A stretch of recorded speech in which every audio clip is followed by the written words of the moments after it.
I am from Ireland.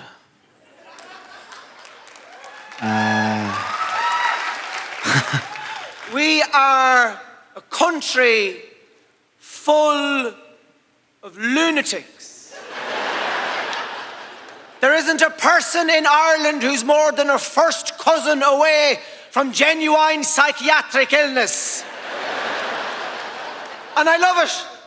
There's a man who lives near me who has the dental equivalent of a comb over. He has no teeth on this side of his mouth. And the teeth on this side are trying to cover it up. There was a set of identical twin sisters who worked in a shop in the town, and one of them passed away. And about a week later, my friend went in and said to the girl, "Was it you or your sister that died?" Now, you can't be locking people like this up. They need to be let free to roam around the countryside.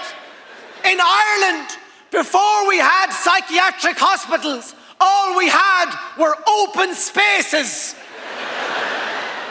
If you were mad, people just told you to f*** off.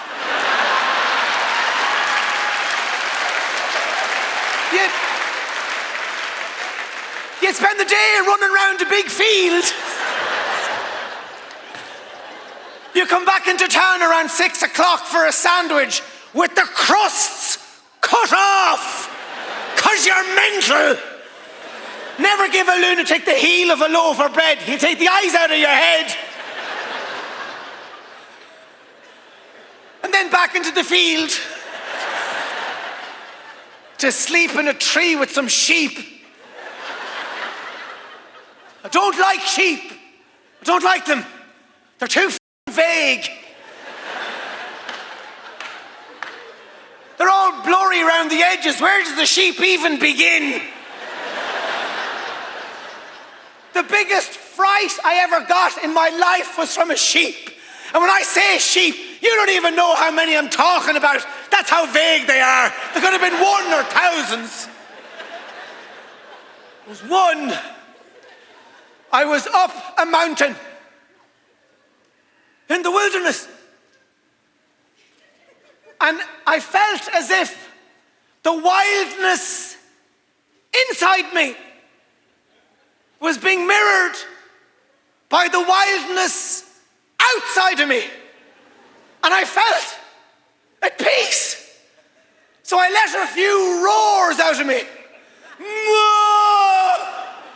I opened up all my chakras. My Muladhara chakra was flapping in the wind. There was all of a f***ing sheep standing behind me. I didn't see him, but he waited till I was at my most vulnerable. And he went, meh. Well, I didn't run. I just wasn't there anymore. There are things that help, and there are things that don't help. You can't have pretty women reading the news. It's too distracting. How are you supposed to weep for Egypt if she's gorgeous with big false eyelashes? We know this in Ireland. We have a rough-looking woman reading the news. She's got a black eye and 3 missing teeth. She just stares down the camera. You think you have it bad? Wait till you see this fella. Roll the tape. Look at him.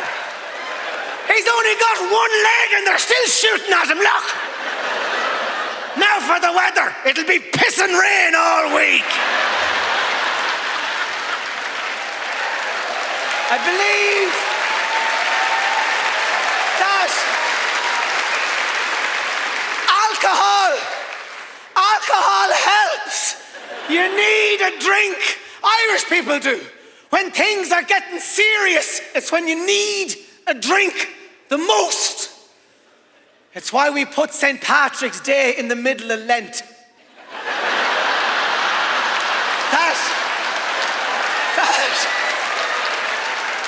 That wasn't a fluke.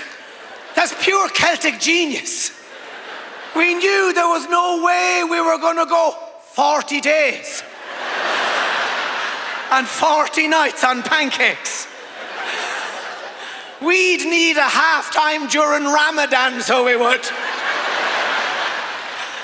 On St. Patrick's Day, Jesus himself comes out of the desert. Mother of God. Is there any chance of a pint, is there? The devil is driving me demented. It's question after question. He is relentless, so he is. Pint of Guinness, please, Seamus, thanks. What's that? I'd love to judge the parade. Here's the thing. I feel like I'm a reasonably intelligent human being. And I'd say it probably took me about 6 years to realize that Will.I.am was just William with dots in it. Anyone else have that same? I feel like half of you right now are like, oh my God, it's William with dots in it. It's the little things we miss, you know? It's just, the other day, it took, again, this same thing for me the other day, Flow Rida. I don't know, maybe I finally saw it written out. I was like, oh my God, it's Florida with a space in the middle. I was like, I bet that's where he's from. I love reading reviews on the internet. It's funny now, like, you type anything into Google and reviews pop up. You know, like hotel, right? You type your friend Kevin into Google, and it's like, Kevin, 3 stars. And you're like, who's reviewing Kevin? Also, maybe I shouldn't hang out with Kevin anymore. Just this 3-star friend, I don't need that. And there were all these angry 1-star reviews. And then I started looking through reviews on Yelp of things. And now I honestly feel that if you hate a place, I think the worst review you can give it is 2 stars. If you give something 1 star, that's about you. Look at any 1-star review. It is unrelated to the business they're reviewing. It's like, I was eating at Cafe Honduras, and that's where I found out my cat had committed suicide. 1 star. Like a hotel. It's like, I called up this so-called hotel. They told me a room there was $300. Do you think I can afford a $300 hotel room? Do you know how many times I've been divorced? Photos of the lobby look pretty cool. 1 star. I went to get my hair cut the other day, and I typed in this barber shop, and this was the review that came up. 1-star review, all caps. It just said, I have never been to this barber shop, and I am never going. I was like, cool, keep us posted. My frustration, my deep frustration in my life is with my computer. It was my understanding that computers were invented to improve our lives, to solve problems. What I don't understand then is why my computer comes to me once a week and asks if it can upgrade itself. Have you had that? It's like, hey, can I fix my own stuff? I'm like, I don't know, dude, do it on your own time. How about just whenever I open you up, you work? How about that? Can we make that arrangement? Because your computer won't just be like, okay, yeah, I'll do it. It'll be like, when do you want to talk about this again? It asks you when. It wants to schedule a appointment with you. And it gives you options, right? It's like, when's good for you, Colin? How about half an hour from now? What about an hour from now? What about later tonight? What about tomorrow morning? What about in a fortnight? When works for you? And then your computer knows how annoying it's being because the last option just says later. Like you're fighting with your friend. You're like, I don't know, dude, we're gonna figure it out later. I don't know. And then your computer is passive aggressive, right? You ever on the internet, you're just like surfing the internet, then a window pops up. Would you like to upgrade your Adobe Flash Player? And you're like, no, not really. I don't really care about it at all. It could live or die, and it would not impact my life. I do not care. And then your computer's like, okay, yeah, no problem. You don't have to upgrade it. No problem at all. If you don't, you won't be able to watch videos on the internet. Huge problem. Why don't we just go ahead and upgrade it? How much does the upgrade cost? It's free. Why are we having this conversation? Then you're like, good, let's do it. Go ahead. Your computer's like, fine. There's a beat. Another window pops up. Do you trust it? I'm like, I'm sorry, do I trust what? The Adobe Flash upgrade. Do you trust it? I'm like, you just introduced it to me. I'm excited to be here. I didn't really enjoy the World Cup that much. I tried to get into it. I didn't like the highlights, but people call soccer the beautiful game, but that's if you think jogging is beautiful. It's a lot of jogging in soccer. I know how to fix soccer and make it more exciting. You just gotta put an extra ball on the field. That's it. You put an extra ball on the field, you fix soccer. It's exciting. 2 games going on at the same time is chaos. Be pure chaos. You know how chaotic it gets when they drop the extra ball in the pinball machine and you get...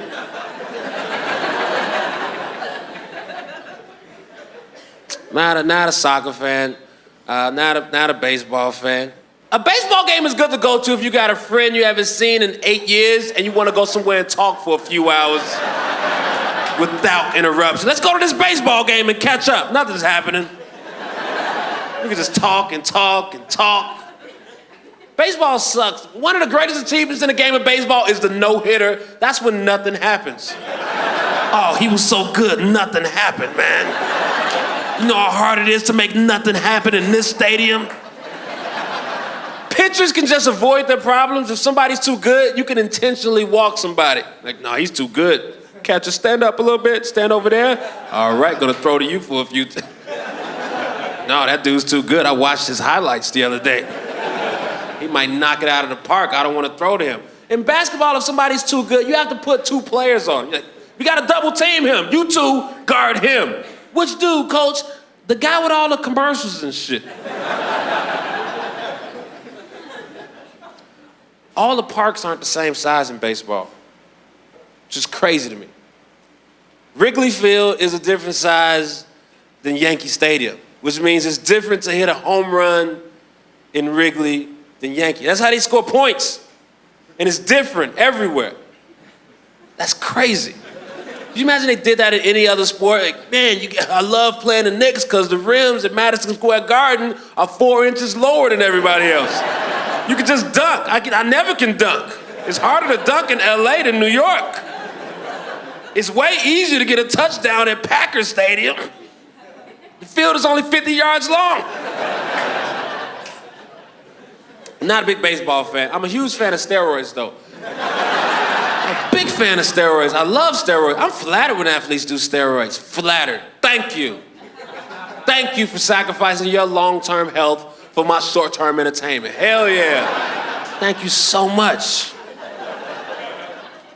A lot of times they find out late when athletes were on steroids, especially baseball players. We just found out you were on steroids during the 2009 season.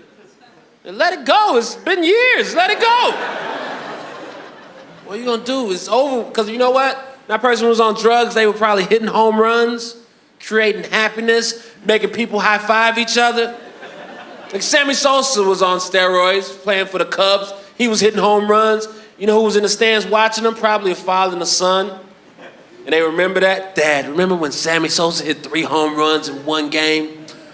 Yeah, I remember that. Son, that was your first baseball game. Oh, wow, that was an amazing experience, Dad. It was great for me to share that experience with you, too.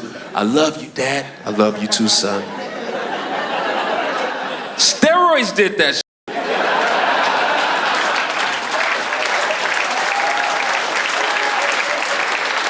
Steroids created that beautiful moment for that father and son.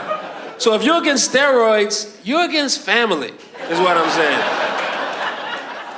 Because PCP never did that for a father and son. Never been a father and son. Remember, Dad, remember when that naked man kept punching us? Oh, what a horrible night, Daddy. He had and it felt like he had equal power in both hands.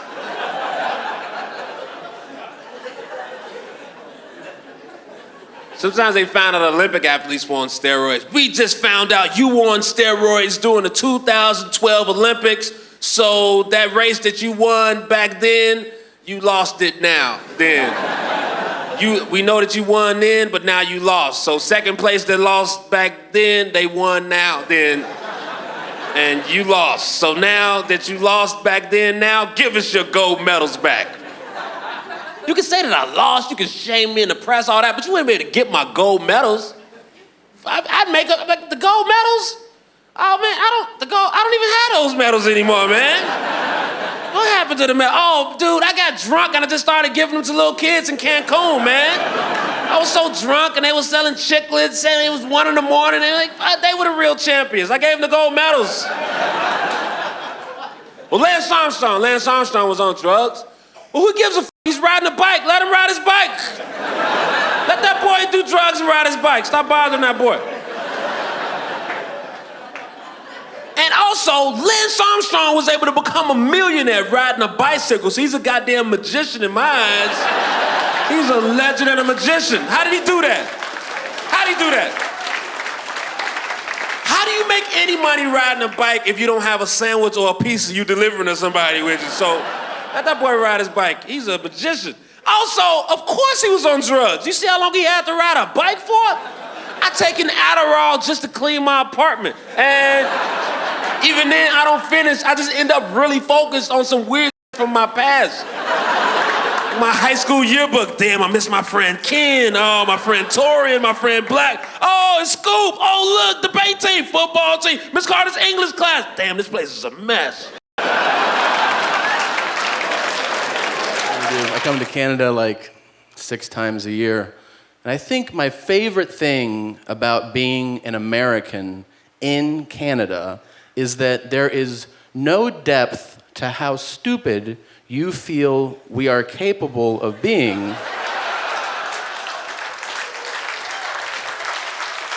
Yeah. I feel like every family has at least one profoundly stupid person in the family. Talk amongst yourselves. Even really successful families. Like, you ever meet a family where it's like a doctor married a lawyer, and they're like, you know, our 3 kids went to Harvard and Yale and Princeton, and you're like, yeah, but you have 4 kids.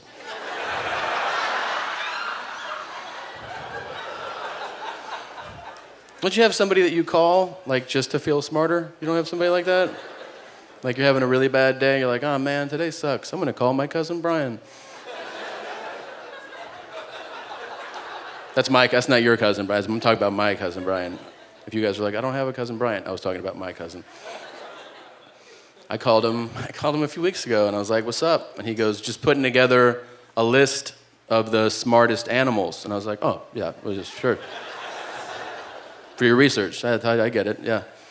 He's like, I got it down to the top 3 smartest animals. It's dolphins, elephants, and wolves. And he goes, which do you think is the smartest? And I was like, well, I mean, I don't know about those. I just know that humans, we're the smartest animal of all. We're the most sophisticated. And he said, what makes you say that? Highways? Open heart surgery? Shit that dolphins don't do? Are we really gonna argue this one out? Plus we have thumbs. He's also one of these guys, like, if we go out to eat, every time we go out to eat, if I order first, if I go, yeah, let me get the teriyaki chicken, he'll be like, ah, man, that's what I was gonna get. You still can. Because we're at a restaurant. I didn't order the last one. Yeah, but then we'll both be eating the same thing. You know what I mean? No, I don't know what you mean. Because I'm eating it, and then you're eating it, and it's weird. No, you're weird. It's not weird at all. It's weird if I go, I'm gonna propose to Christy, and then you go, I'm gonna propose to Christy too. That's weird. Then we have to have a conversation. Like, what are we gonna eat at the wedding? Teriyaki chicken? I don't know. People ask me all the time, because I travel so much. I travel almost every week, and people will ask me, they'll be like, oh, is there something you observe like about everybody? Like, is there something that stands out about everywhere, you know? And I think there is. I think there's one singular observation, and that is that everybody just wants to connect. It doesn't matter where you go or what language you speak, people just want to connect. And you know when you have chemistry with somebody. You know if you're like, I want to hang out with this person, or I want to date this person, or I want to harness this person to the bottom of my big rig and drive them around for a while and bury them 18 miles west of Lake Worth, and when I drive by, I'll get a... We all have these thoughts, right? Everybody gets murdered, it's not just me. Sometimes there's nothing there, and people try to force a connection. I think that's rude. You know, like I was checking in at the airport to come here, and the lady behind the counter goes, where are you going today? And I said, Montreal. And she goes, I have family in Vancouver. And I was like, what a coincidence. And she goes, yeah, they got a furniture store. And I was like, I like to sit on furniture. We're 2 for 2. I have shoes on. Do you have shoes on? Do you like to walk around? We should party. There's nothing there. Sometimes there's nothing there. You're not supposed to connect with everybody on the planet. That would be an absurd notion. You should embrace that. I've been doing this. You should do this too. Next time you're at a bar or you're just out walking around and somebody goes, hey man, just go, nope. No, I'm all friended up. And they'll be like, I just want to know what time it is, and be like, I only tell my friends what time it is. Thank you guys very much. You're a lot of fun. Thanks.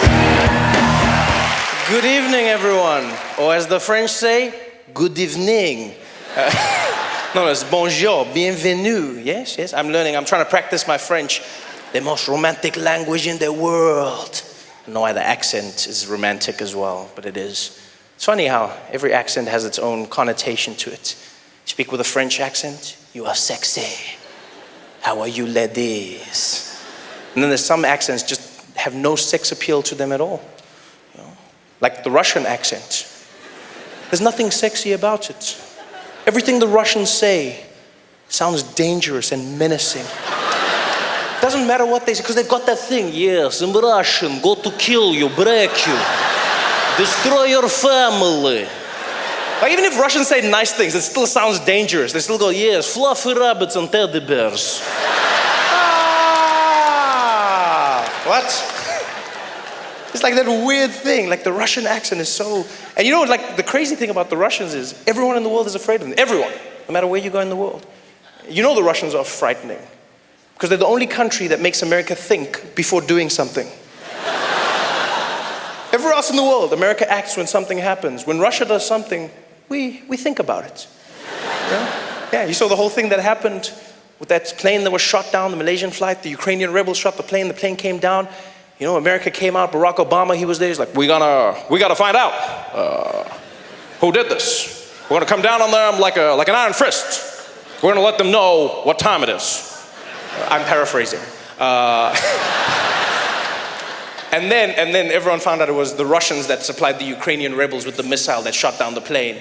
And then all of a sudden Obama was like, but let's not rush to conclusions. Let's take our time and not point fingers, especially not at the Russians. I'm going home now. Thank you very much. There's something about the Russians. The Russians. You know what's weird is I find the Russian accent frightening, but not the Russian language. It's the strangest thing ever. There's certain languages I find frightening. There's certain accents that throw me off. You know, for instance, I find Arabic frightening as a language. You know, it just has that thing in it.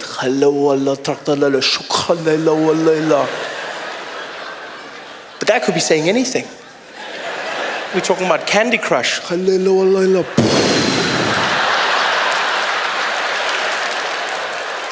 But it's because we've watched all those movies, all those TV shows. Every time you see Arabic, some bad shit goes down.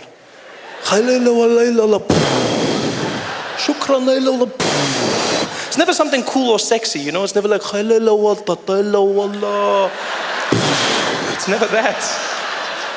So the language is frightening, but Russian, for some reason, I don't find frightening at all. Yeah, I don't. I realized this. I was walking through the streets of New York, and there was a Russian guy. He was walking next to me, and he happened to be on the phone, right? And it sounded like he was setting up a drug deal. And so this guy is walking next to me, and he's talking. And he switched from English, the English-Russian accent, into Russian. And it went from fear to no fear. It was the strangest thing ever. He was on the phone, and he was like, yeah, no, Vlad, don't worry. The guy's got to be at 3 o'clock, okay? You meet him, you tell me after that, you got the package we call. Don't worry. Hey, Vlad, no, listen. Vlad. Давай not дерегеш ночь, yeah? Да, действительно, видать, not вот jet на дегets net, будоч динардич, вот не кердиш, вот не get that, watch the red. And it was the craziest thing ever. He went from like international criminal to immigrant. It was the weirdest thing. Like I had no fear at all. I'm not afraid of the Russian language, just the accent. In fact, to me, the Russian language just sounds like someone's playing a vinyl backwards. That's all I hear. It sounds like someone took a DJ of English and they were just there like, yeah. He's just like, yes. We go to find, don't worry, Vlad, the guy's got to be there, 3 o'clock, okay? Yeah, bring the package, don't worry about that. After that you find, you give me the call, okay? No, Vlad, нет.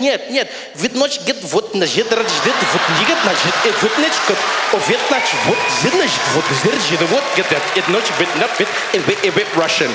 That's what I'm hearing in my head.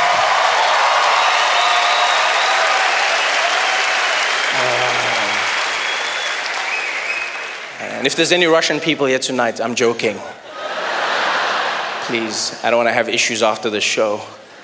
Walking out of the theater, hey, funny guy. Why you don't come DJ here, yeah?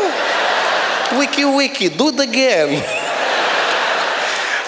You guys are fantastic, man. Thanks for coming out tonight. We're going to have an amazing evening. Bonsoir, Montreal. How many of you guys were at a long day of work today? By a round of applause. Who was working? Oh, gosh. So wonderful that you came out here, everyone, whether you were working or not. I used to work at an ad agency, and they told us they had access to everything we did online. So, like, you shouldn't email anything you wouldn't want the CEO to read. So that affected the way I wrote emails, you know? So I'd be like, hey, Chrissy, did you see America's Next Top Model last night? That Tyra Banks is such a bitch. But you know who isn't a bitch? My boss, Carrie Peters. Also, I think that Tyra has really gained some weight since last season. But you know who's really slimmed down? My supervisor, Cindy Gudak. Oh man, I gotta go. It's 5:30 and I'm still at work, unlike Gwen Duchan and Lissy Billfield, who sneak out of work early every night. That wasn't the worst job I ever had. I used to be the drama instructor at a kids' overnight camp. And you always get that kid who signs up for drama because she thinks she's a real actress. She's got that acting voice. So every time she'd get on stage, she'd be like, if you believe in fairies, clap your hands. Don't let Tink die. And it didn't matter what the play was, you know? She'd be like, beware the Ides of March. The soothsayer bids you, beware the Ides of March. But you know, in my cabin, I didn't have like the super, you know, artistic camper or the athletic camper. I had the crier. So she'd come up to me and she'd be like, I called Bobby a name, but I was just kidding. And then he called me a name, but he wasn't kidding. Thank you. The world's changing, people.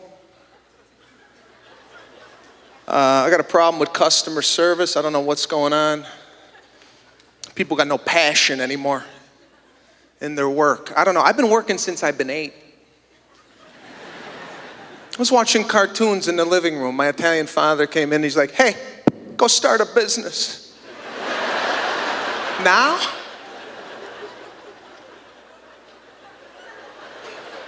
Now, I had the type of father, he always questioned my downtime.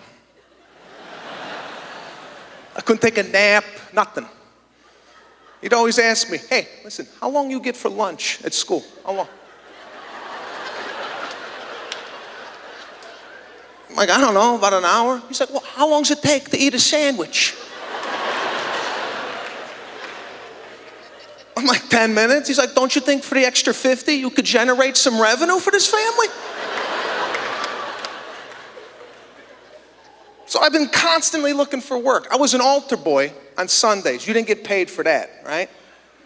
But you could pick up extra shifts during the week working funerals, okay? So what I would do is I would eat my lunch at school, run over to the church, and work a funeral.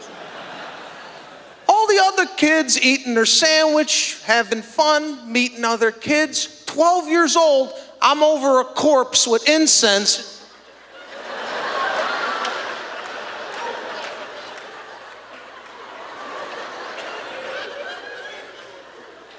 So I grew up with having a work ethic, and now I don't see that. Every time I go out, I went to Home Depot looking at a barbecue, right? Does anybody at Home Depot know anything about anything in the store? Right?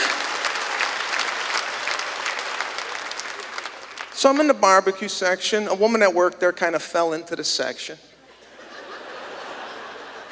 And do you ever look at somebody that works somewhere and just on the look alone, you're like, they don't know what the hell they're doing.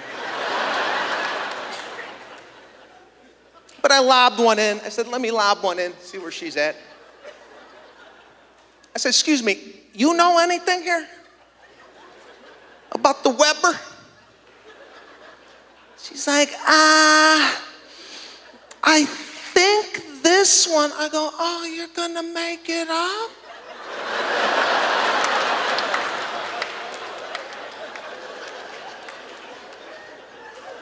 And I didn't hear a word she said after that, because now I'm focused on the full goatee that she's got. Why?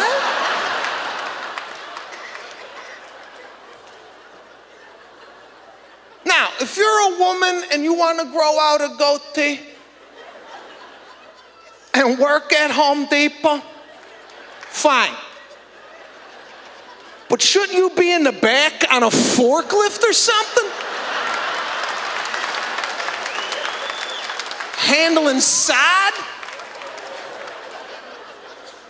This is the best they got? This is the front line of employment? And if this is what's up front, what the hell is in the back?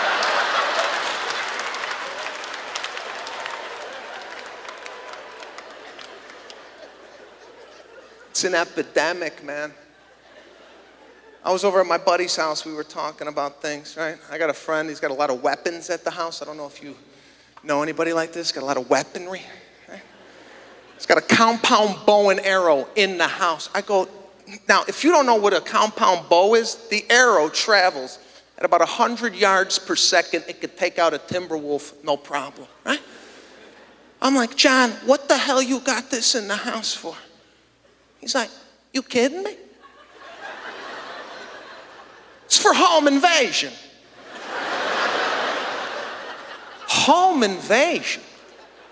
Could you imagine the poor bastard that breaks into my buddy's house? As a criminal, you can't even prepare for something like that. Right? The criminal comes through the kitchen window. He thinks nobody's home. My buddy hears him. He gets out his bow and arrow.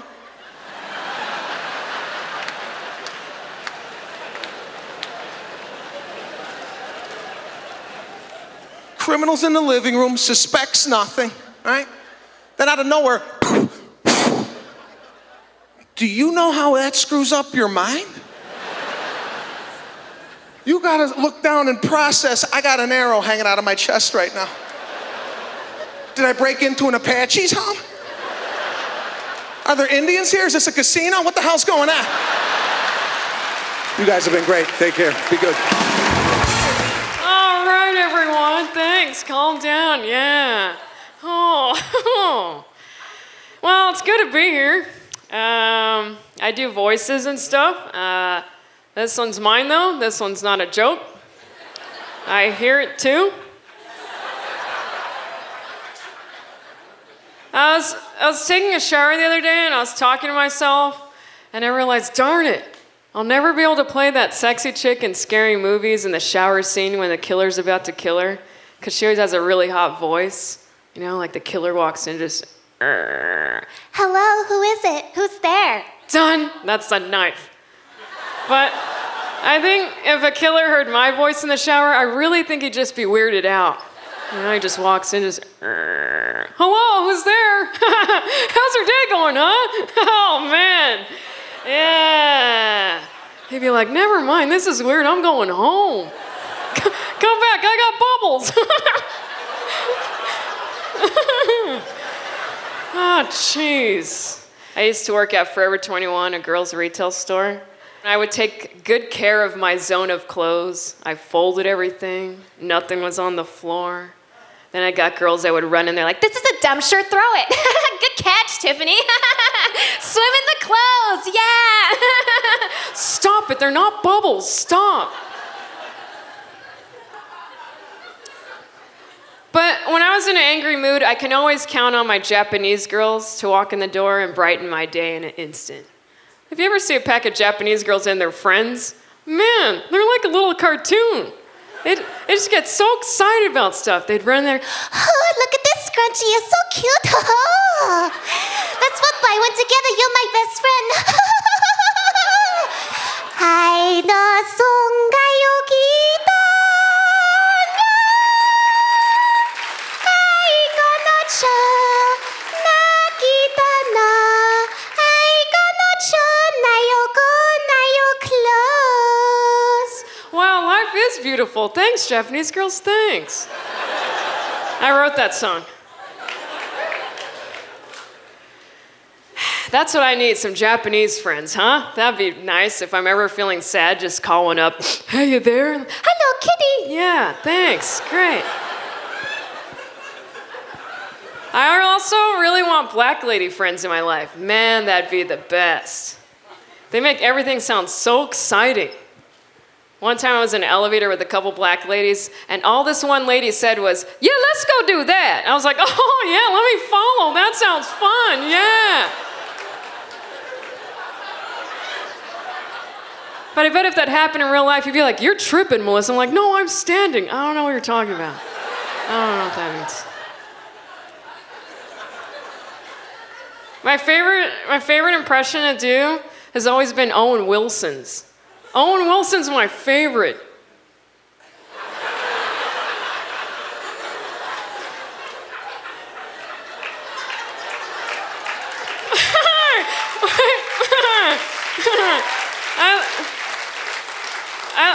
I think he'd be like, oh, you know what? He always says the word heart in all his films. You know, follow your heart, listen to your heart, yeah. It knows the way, listen to your heart, yeah. Wow, wow, wow, wow, yeah, wow. I think he'd be the best yoga teacher because his voice is so soothing, you know, just now mountain pose, yeah. And now proud warrior, gosh, man. This pose reminds me of Shanghai Noon, the movie I did with Jackie Chan. He was the best, yeah. Anyway, good class. Oh, thanks. You guys are too nice. Ah, thanks. You know, the only person that I don't like, I'm sorry to say this, I'm not a Christina Aguilera fan. I'm done. Stop it, Christina. Stop adding the letter in the lyrics when it's not written in there. Where are you reading it, you big dumb? Stop it. I blame her kindergarten teacher because he taught her the alphabet. You know, if she never learned the alphabet, she would never learn the letter O. But I imagine her as a kid practicing the alphabet around the house, just A, B, C, D, E, F, G, H, I, J, K, L, M, N, O. Whoa. Oh, that's my favorite letter! Shut up, get to your room. Get out of here. You're grounded. No more Cheerios applause for you. Get in there. Thanks, guys. I'm Melissa Villasenor. Thanks for having me. Thanks. How you doing, brown guys? Look at you, huh? How's it going? You guys got the sale on the shitty shoes? What do you have in slippers? You have 2 for 1? I'll take. Are you guys twins? No, brothers. You're brothers. You do look like twins, so. But I mean, not identical, but very close. Same Who's father. older? Same mother? Same mother. Yeah, good. Different father? Same father. Yes, good. Who's older out of you two? Me. You? How old are you? 27. 27. 27. The same age as my career, 27. And what's your name? Nash. Nash? Nash Pinder. Nash Pinder, there you go. That's, everybody was like, Nash? Pinder. And you got the flowers on your head, sweetheart? You look like a f***ing Snapchat. Look like a...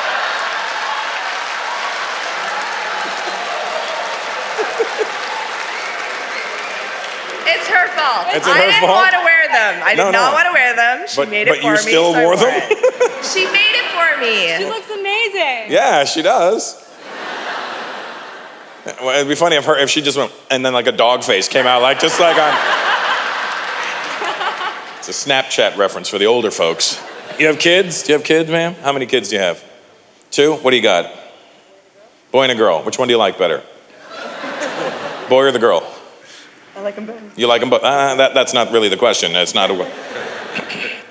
Listen, you know that you have a favorite. It's human nature to liking one of your kids more than the other is literally the difference between running and walking. You know that, right? Like, let me give you an example. You and your man, you're sitting in the living room, you're watching TV, and all of a sudden you hear somebody fall down the stairs. Right? You're sitting, all of a sudden you hear... Oh my God, who is it?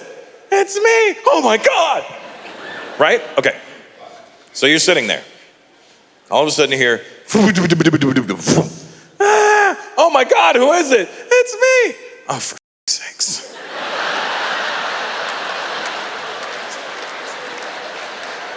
That's all I'm trying to find out. Which one would you run for? That's all I'm asking. It's the boy, isn't it? It's always that way, you know. Mama's boy and daddy's little girl. I have a daughter. I like her. She's all about daddy, which is great with me because I'm daddy, you know. I think our parents were the last great generation of parents, if you think about it. They knew how to control us. Think about when you were growing up. There wasn't 1 second, especially immigrant parents, because immigrant parents are mad all the time. I don't know what they're mad at, but whenever they talk to you, they're never like, isn't it a great move that we left India and came to here? You know, it's always like, don't do that. Look at me. Do your homework. Make tea. But our parents controlled us. I'm not for 1 second on any day did I ever control my parents. And then when I was having my daughter, I was like, I'm going to do the same thing. I'm going to control my kids. And then when I had my daughter, I realized I don't know how to control somebody because I only know how to be controlled. And now my daughter owns my She gets away with, I don't know, she Jedi mind tricks me, dude. They're smart, especially little girls. Little boys, kind of idiots, but little girls, smart, sharp like that. Okay, I'll give you an example how she Jedi mind tricked me. The other day, she's at my house. I put dinner out for her on the table, and I go, baby, eat your dinner. I'm gonna go feed the dog. So I put her food, I go to feed the dog. I come back to the kitchen. My daughter's gone, and her food is there. And I'm like, where the hell did she go? And I can hear her upstairs in her room. So I go upstairs to her room, and she's playing. And I go, hey, you didn't finish your food. She goes, shh, this is a library. And I'm so stupid, I went, oh, I'm sorry.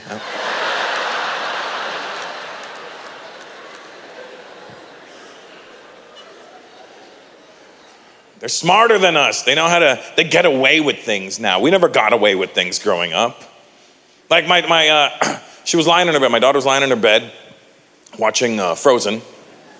I've never actually watched this movie, but Disney's smart. They put these songs in their movies that the kids love. And you don't need to watch the movie. The songs are playing. They're getting into your head. You don't even know they're sitting in there. They just sit there dormant, and then they manifest themselves whenever they need to. You don't even know the songs are in. I'm in traffic the other day. This dude cuts me off. I lose my temper. I go, "You son of a bitch!" My brother just looks at me and goes, "Dude, let it go."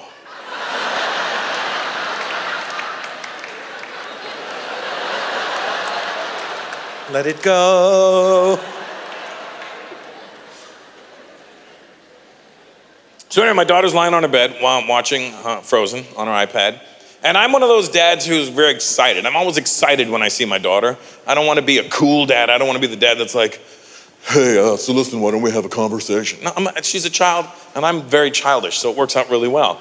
So I burst into her room. First of all, it's my house. I'll burst into whatever room I want. Second of all, she's 5.5. She's not going to be doing anything weird, so we're good. So I burst in her room, and I go, "Baby!" And I guess it startled her. But she didn't react like a 5-year-old. She didn't react like, "Yeah." She reacted like a woman. She got angry. It wasn't like, "Ah." It was like this.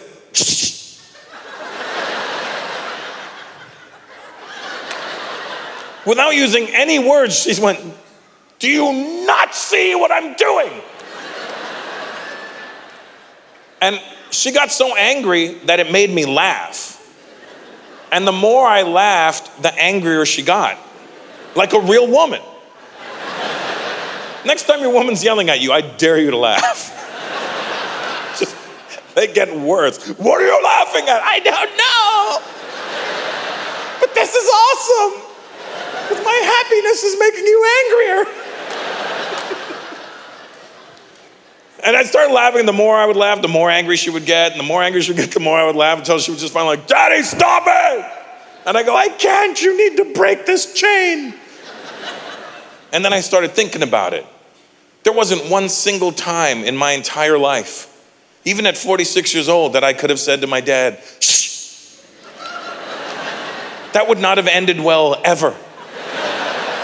Imagine being 5 years old, me being 5 years old, sitting in the living room watching TV, and my dad walks in, "Son," and I go, "Shh."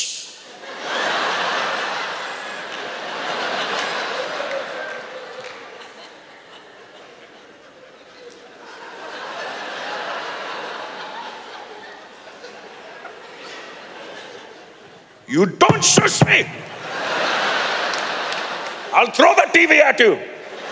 This was 1975 when TVs weighed 1,800 pounds.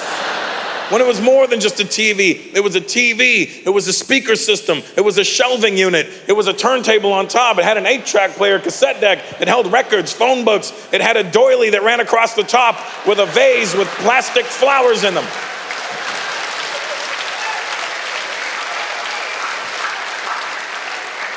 Those plastic flowers were the best thing ever invented in the 70s. You know, sweetheart, you're wearing them on your head. Just to put you guys at ease, this is not the worst show I've ever done. That would have been about 6 months ago. I performed at San Quentin State Penitentiary in America. In America, prisons are different than they are in Canada in that we have way more of them and we put everyone in them. But San Quentin is just for murderers, basically. You might be wondering, "Anthony, how did you get in that situation?" Well, I drink. And I'm friends with a lot of musicians. So I'm doing a show, and afterwards I'm drinking with a band called Queens of the Stone Age. Very famous, yes. One of the best rock bands of all time. And I'm talking about their tour, and they say, "Oh, we're almost done. We just got to do a couple more shows, and then we're going and doing one show at San Quentin State Penitentiary." And I'm just drunk enough to say, "Do you need an opener?" And like, "Yeah, that would be great. Please come and do the show with us. I'm very excited." A couple weeks later, they get back to me. They say, "Anthony, the prison has approved you to open for us," which I could not believe. And then I get a list of the rules of what I'm not allowed to talk about on stage at San Quentin. And it says no swearing, no religion, no sex, no controversy, nothing that will rile up the inmates. Basically, it's my set list with the word no written in front of everything. So I call the band and I say, guys, I don't think I can do this. I can't follow these rules. I literally cannot follow these rules. And they say, it doesn't matter, Anthony. Whatever you do is cool with us. If you go on stage and they cut your mic immediately, that's even better. That's even cooler. We think it's a good story. That's all I need to hear.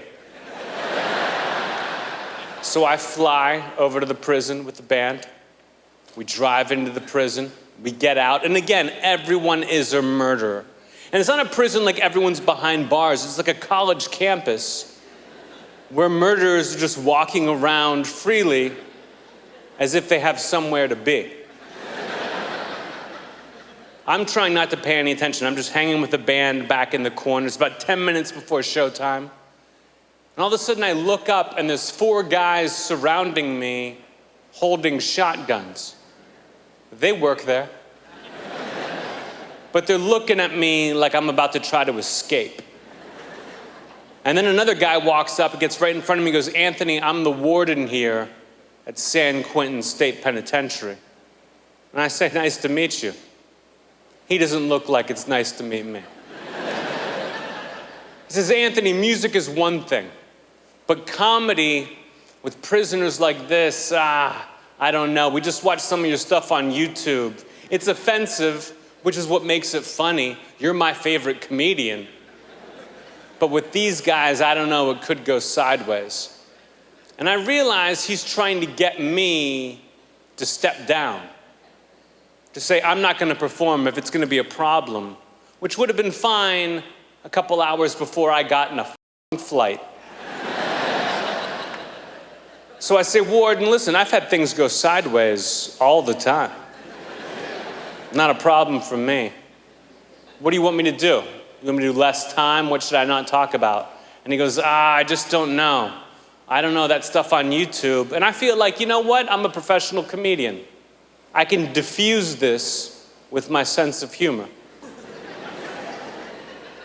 So I say, Warden, if the problem is the stuff you saw on YouTube, don't worry. This is going to be all new material. They don't laugh at all. One of the guys cocks his shotgun. So the warden says, all right, let me give you a tour. Let me walk you around. And this beautiful 27-year-old redhead girl comes and joins us on the tour.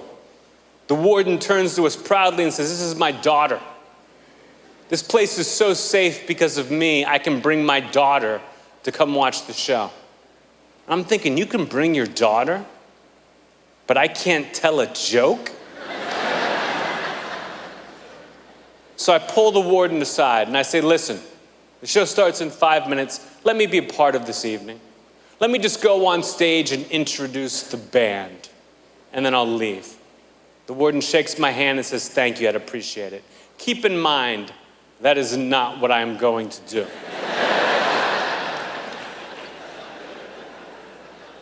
So the show's about to start.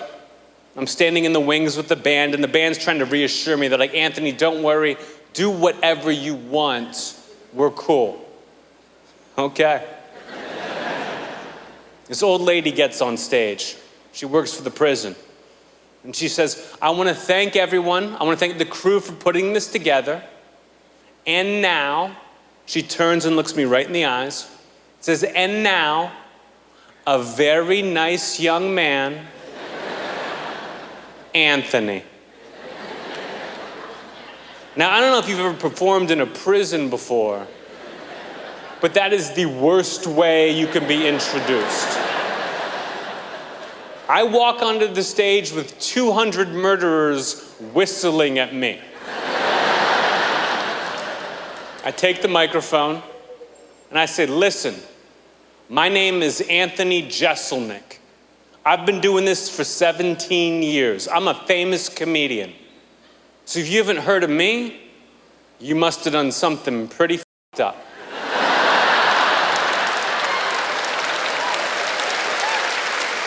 place goes crazy. That's exactly the joke they wanted to hear. My mic gets cut off immediately. I drop the mic to the ground. I'm about to introduce the band. And then I look out into the audience and I see the warden standing in the back with his arms crossed and his daughter standing next to him. And I can't resist. So I say, and I want to thank the warden for bringing us his daughter. At this point, you could hear a pin drop. Even the prisoners are like, we killed the guy, but we're not crazy. Thank God he's leaving after this.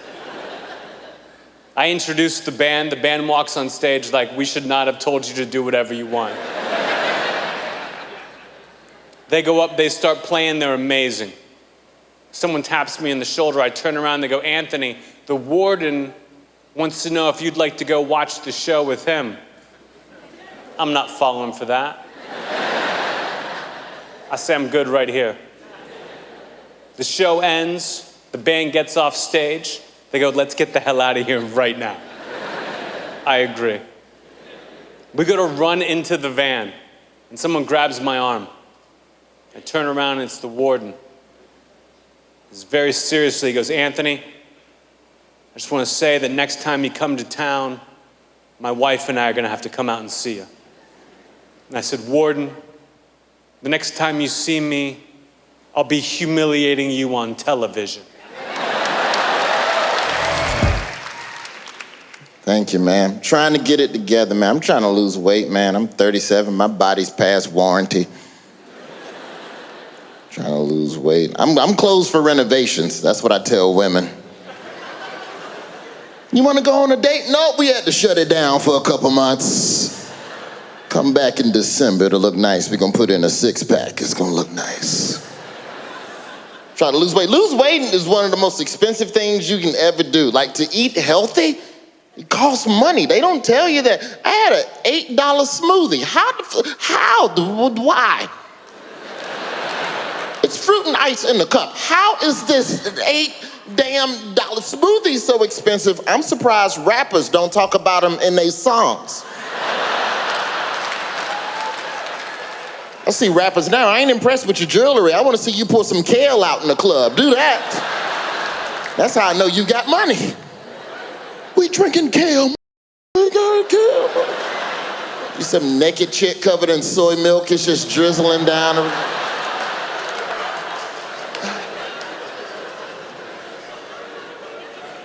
My uncle got the solution though. My uncle. You want to lose weight, boy, what you need to get you a woman that can cook. You need a woman that can cook, boy. That's what you need. My uncle, one of them old black men, he can't talk without wobbling and doing that. You need a woman that's gonna get in that kitchen and throw down for you. And to me, it's not that important if a woman can cook or not. At this point in time in society, if you can't cook, it's fine. Can you read? Let's read a cookbook. Let's figure it out. As long as you bring something else to the table, we'll get by. It's fine. But my uncle won't let it go. My uncle, look, ain't nothing wrong with a woman having a job, but I'm telling you, when I was your age, I loved coming home to a hot meal on my table. Yeah, I bet you did love coming home to a hot meal. You was dating in the 60s. You couldn't eat nowhere in public. That was your only chance at a safe meal. Spend all day doing cardio, running from white folks. Yes, you need a nice meal at the house. I don't have to live how you live. We got desegregation and Chipotle. It's good times for me. I'm chilling. I know it's a lot of racial tension in this world, man. And it disappoints me that we live in these times, you know. But I've seen glimpses of what we could be in a society. I know what we're capable of. So when I see black-white division, I want to stay positive and knowing that sooner or later, it'll all work itself out. Because I've seen it. I went to a Black History Museum. I had a white tour guide. I don't even think you understand how amazing that is. I went to a Black History Museum and it was a white dude walking us around telling me about my and he was good. He knew all the facts. It's not like he was glazing over stuff like, yeah, you know, some stuff happened here. Come on down, look at Michael Jackson, look at this stuff. This dude planted his feet and was spitting the facts, and if you look over here, this exhibit, boom, boom, boom, boom, boom. I couldn't do nothing but like respect the man. You're a white dude working at a Black History Museum. I respect you, because I know that job interview was a bitch. Oh my God. How many extra questions did he have to answer? You white working at if you Black and old, you want to work at a Civil Rights or Black History Museum, that's easy. You just walk in, ain't no job interview. You just, that's me on the picture right there. I'm gonna go take my lunch break. But if you white and working at a Black History Museum, you know they was asking that dude all kinds of extra questions in the job interview. Stuff ain't got nothing to do with Black history. We look at your application, everything looks good. Last question, at what temperature do you deep fry catfish?